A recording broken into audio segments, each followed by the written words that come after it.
Hello, hello, hello, everyone. Thank you for tuning in. I am Lee. This is JLeesCorner, and this is another review. Okay, I hope everybody's having a great Sunday. I took Friday and Saturday off because it was my sister's birthday. If some of you did not know, they went live on my channel and stuff. So that's why the lockup was not coming until sometime on Sunday. If that's when YouTube approves it. Who knows? Anyway, if you have not done so already, please come over to subscribe to my channel and welcome my whole JayBird, dun, and all that goodness. All that goodness, okay? Do not forget to also like, comment, and share this video. You can share it on your social media. Just hit share. It goes to your Facebook or your Twitter. It is very much so appreciated. Okay, you can also follow me on IG and or Twitter at J_Lees_Corner. And yeah, that's about it. Anyway, the name should be on the channel somewhere. On the screen somewhere, my IG and my Twitter. So let's get started. First up, honey, Angela and Tony. Now we know Angela and Tony has been going through things for a minute. Now this is the last time we seen Tony, sort of, kinda, and it was when he first got out. I'm sorry, I was drinking some stuff, some slushy vodka. And it's messed with my mind. But yeah, it was the last time they see each other. Now this is Angela when she went to go see Tony in jail. Because why? Tony again is locked up. Yep, he is again behind bars. She's like, I went in there and tried to talk to him. I tried to break up with him. He didn't want to hear it. He said he didn't want to hear anything I had to say. He just wanted me to still be there for him because he kept telling me that he loves me. He loves me and blah, blah, blah, blah, blah. You know, but she's smart now. You know, I know he only saying that because he locked up. I know he just need me, and that's why he keeps telling me that he loves me and wants to be with me, whatever. You know, she brings by she know he was manipulating her, you know, to try to just stay with him or whatever. You know what I'm saying? But she's like, I don't care. I'm done with that or whatever. You know what I'm saying? Even though he kept telling me he loved me, he never showed me he loved me. I say, well, he didn't. At all, okay, not at the all. Because again, Tony was out for a few weeks and never went to see her. They never did the hokey pokey. They never turned themselves about, and that was not what it was all about. Okay, she wanted some hanky panky. You know what I'm saying? Want to have intercourse with you, relations, and that never happened. So you know what I'm saying? She like again, he never showed me that. So she brings up how the jail people gave her all of Tony's belongings. So she walked out with like 2 big duffel bags because all the stuff he had, like I guess in the halfway house, is what they confiscated, and so they gave it to her because he don't need where he going. And so she like, I bought him a cell phone when he first got out. I want that cell phone back. She's going through the bags or whatever, looking for the phone. She finds the phone, okay, and then I'ma plug it up. Plugs up the phone, charges it a little bit or whatever, and she finds out the reason he never went back to the halfway house was because he was seeing some woman. And it wasn't Amy, the woman from his job, who Angela was harassing a little bit when she went the last time. No, a whole other person. So in his phone, he had a name under Michael. But she say, I think it must really be Michelle. It could be Michael. You never know these days. You never know what people doing these days or whatever. I can't believe he would, risk his freedom over some trick he just met. I'm like, he probably been knew that trick.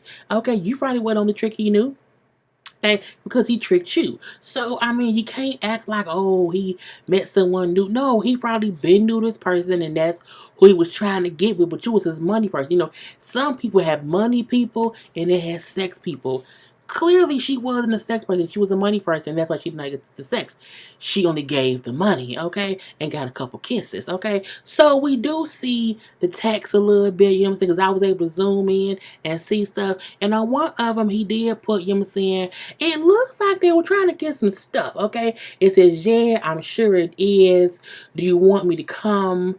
I'll go and get everything, you know what I'm saying. If we can find, I think it said Don, he had more. When anyone says someone had more or something, that's some drug stuff. Okay, that's just what it is.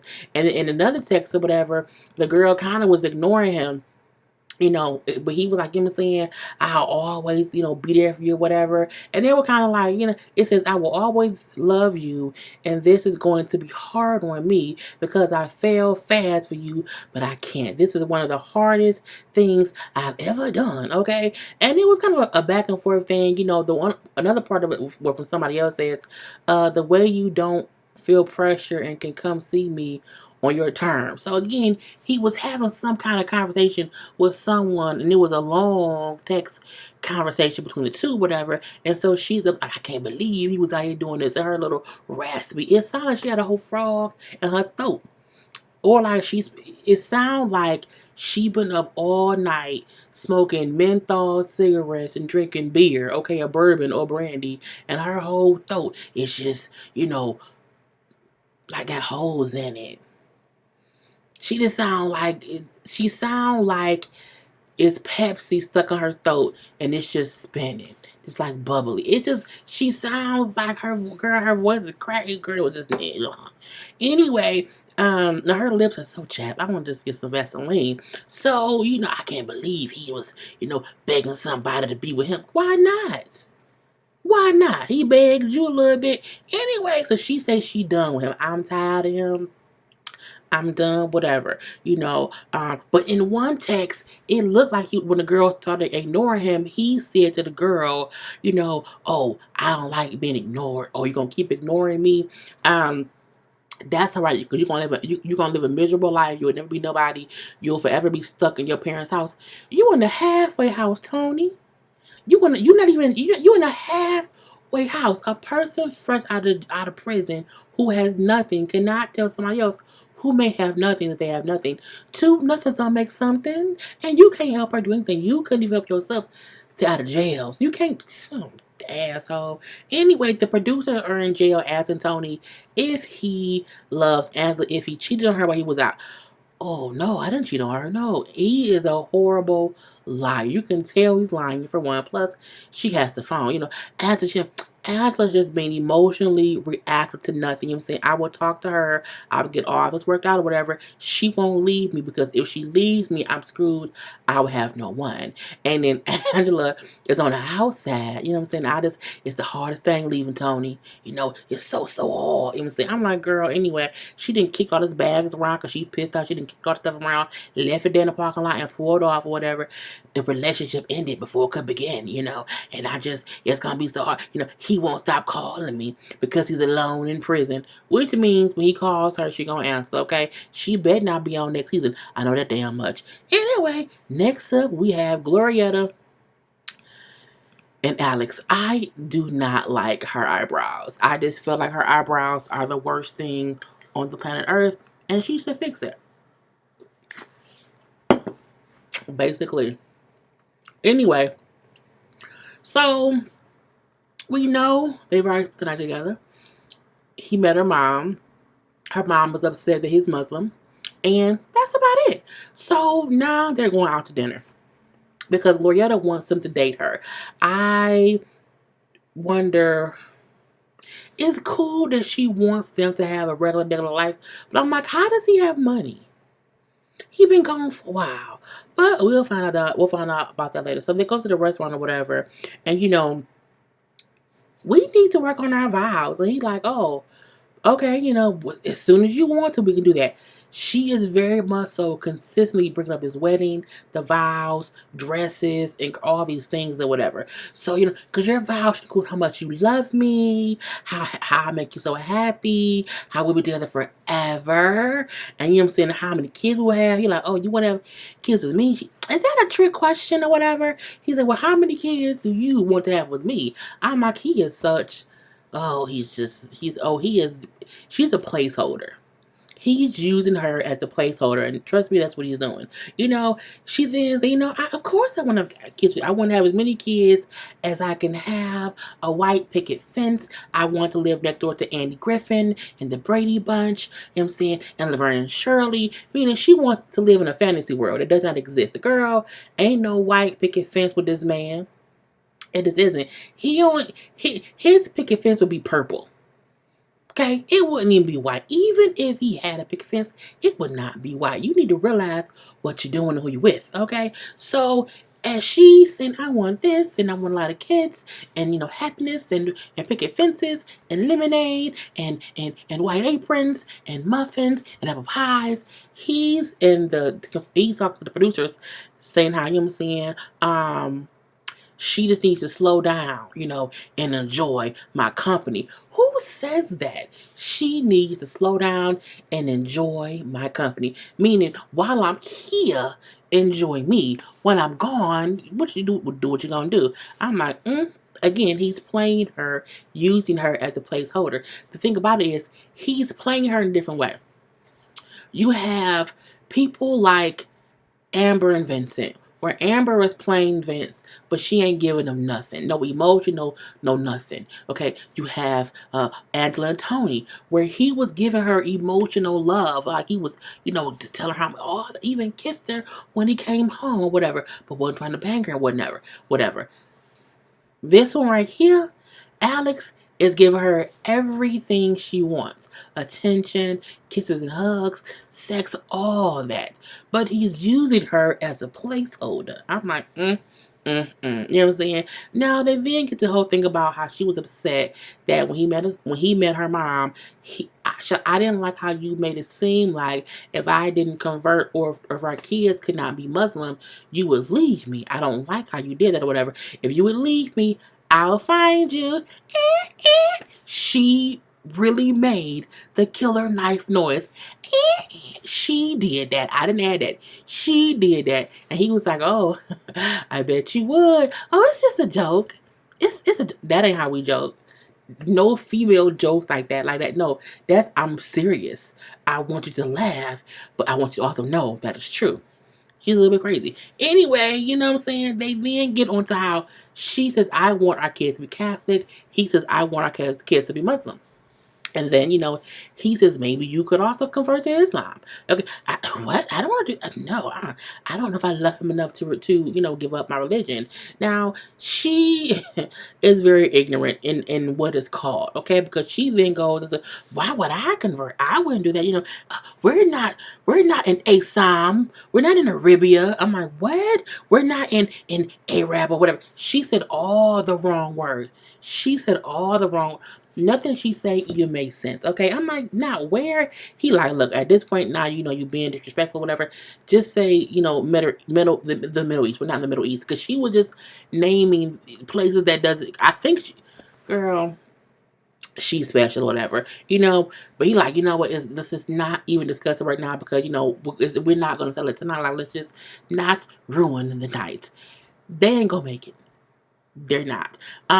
People were saying how he is claiming to be Muslim, but nothing he was doing or nothing that he's doing on the show where he's, being with his woman or whatever, not married her, drinking up and having, all these things is not a typical Muslim thing. Okay, so they're like, what kind of Muslim is he? I guess a new age one that don't practice the faith the right way.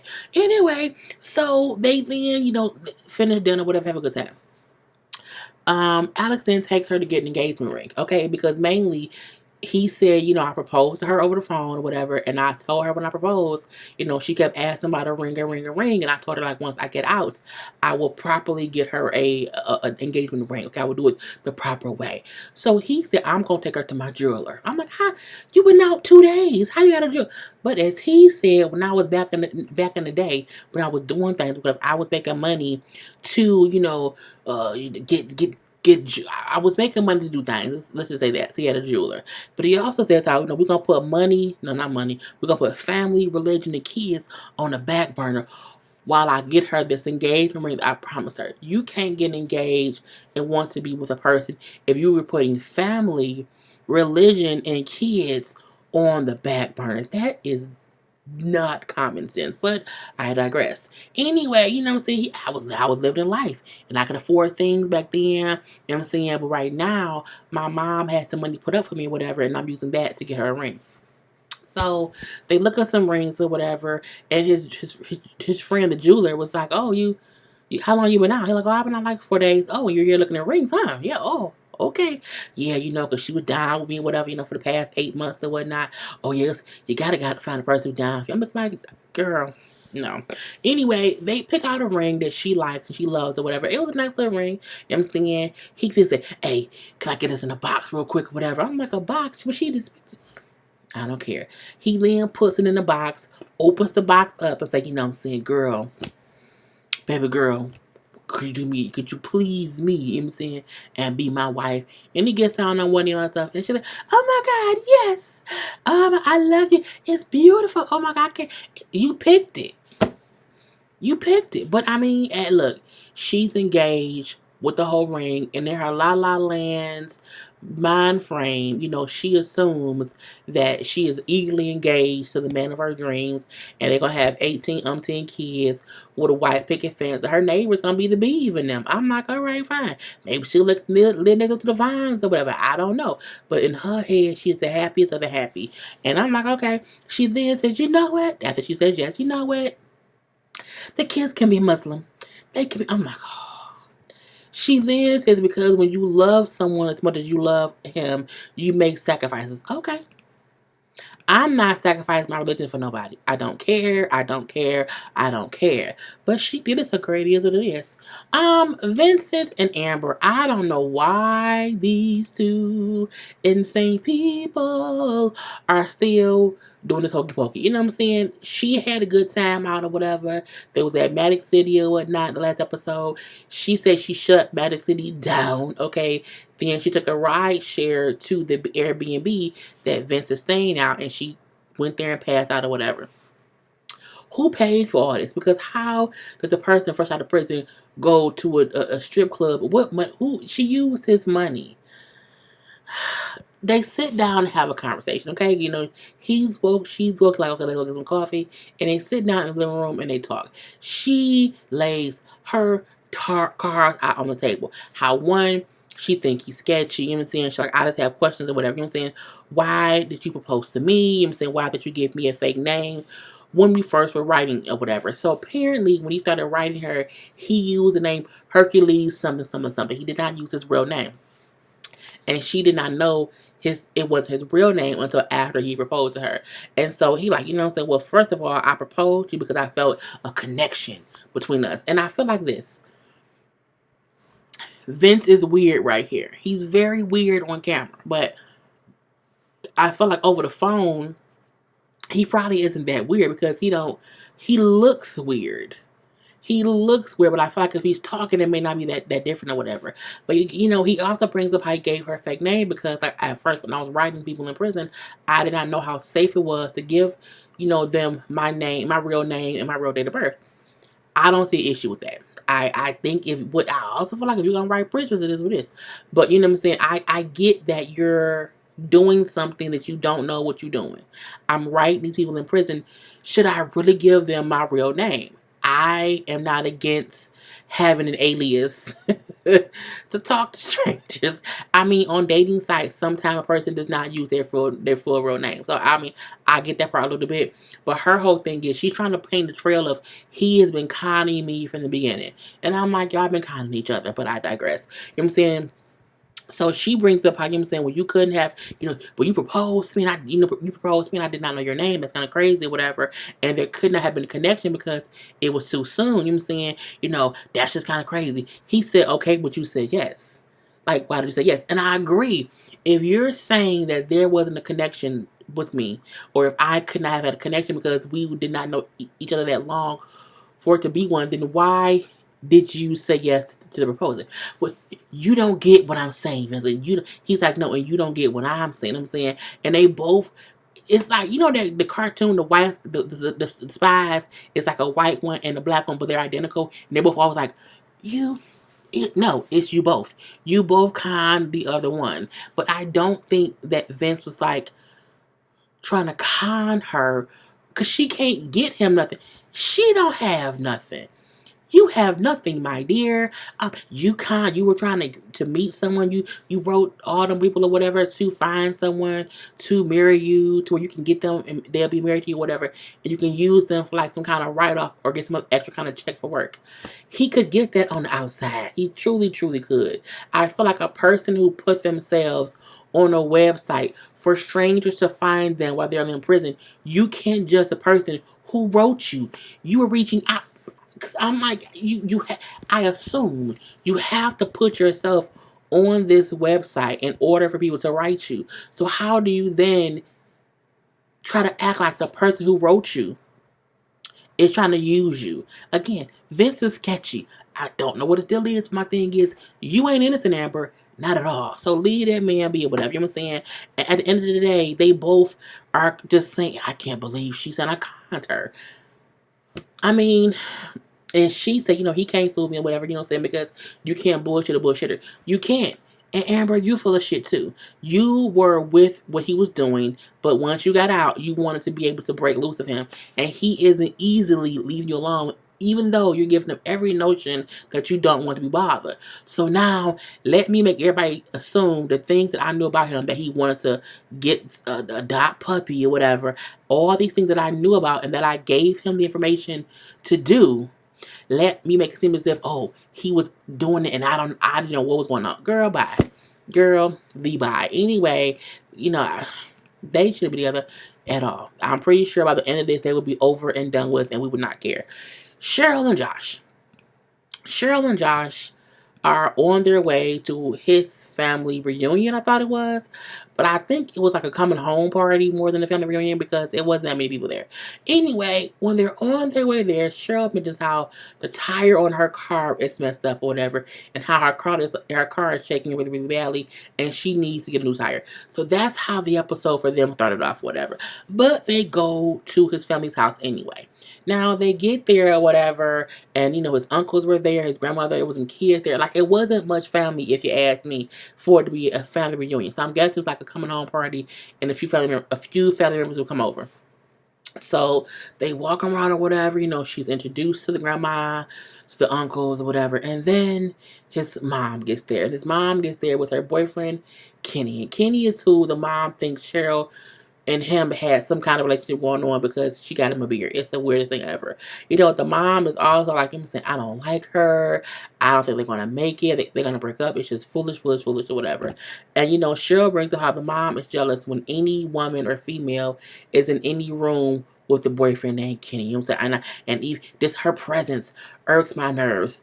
Cheryl and the mama do not like each other at all. They both get on the other one's nerves, and neither of them can stand like being in the same space with the other one.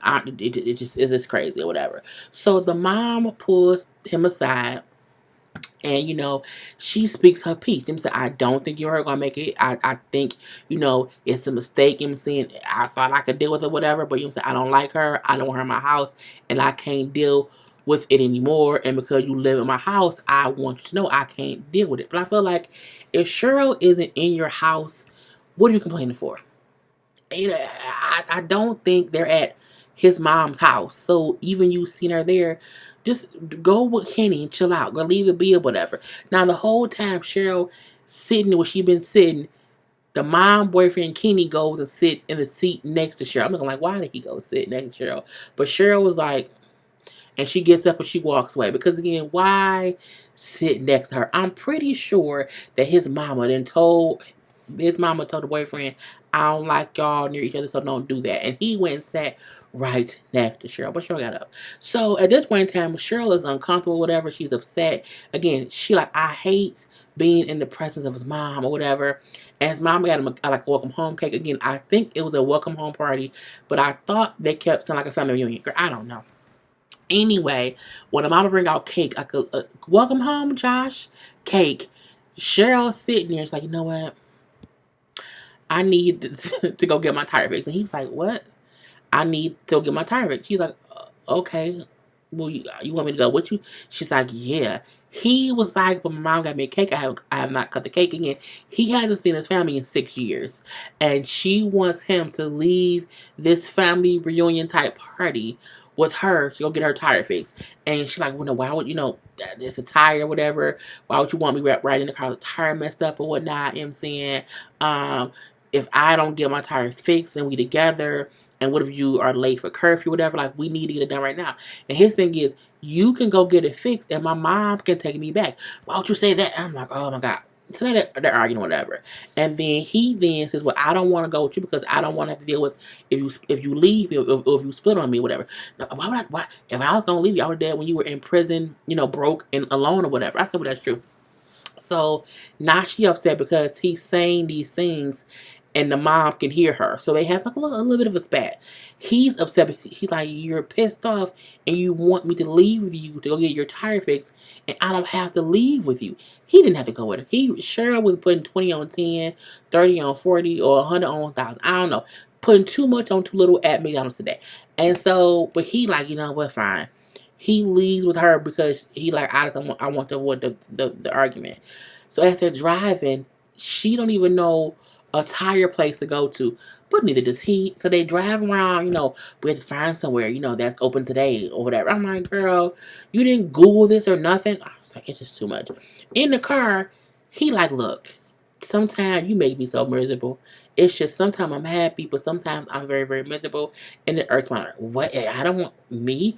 I don't want you to be miserable or whatever. He feels like she overreacts to the smallest situations, and when she does that, it makes him miserable. It's like he said when she gets upset, it's like calming down a bulldog, but it's a bulldog that's mad at nothing at all. But you're reacting like a bulldog, and there's no reason for that. You know what I'm saying? And he says how he feels like I'm really only there for her because she was there for me when I was in prison. I said, that's true. Now, her thing is, I've done for you. I've helped you. I've given you stuff when I didn't have stuff. I've sacrificed in my life because you needed something. I would give you things and I would go without because you needed things. So how would you tell me that you're miserable? Like, that's just crazy. So again, she's blind to how aggravating she is, and he's blind to how much she's helped him. However, this is what happens when you help strangers who are in prison.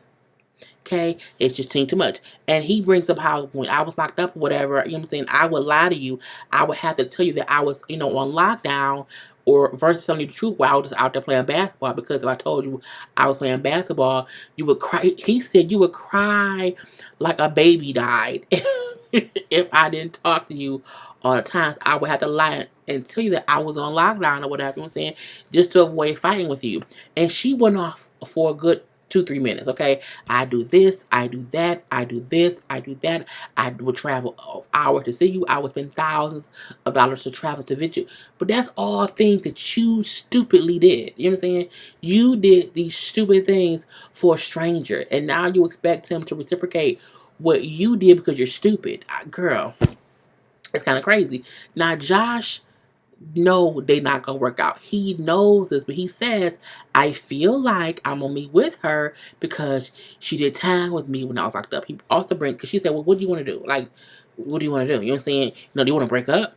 And then he says, yes, but no. Sometimes, I don't know.